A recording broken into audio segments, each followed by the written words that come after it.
So we're gonna cinch this horse up, and I'm gonna show you how to tie to the back D-ring. Get my horse to stand here for a second. We're gonna come through the cinch here with our latigo, come downward and through the cinch again, like so. And we're gonna tighten them up, just like that. Now we're gonna go to this back D-ring.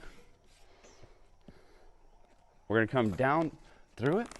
And what this does is it allows to hold the back of the saddle down even more, even without having a back cinch. You can use the girth to pull it down.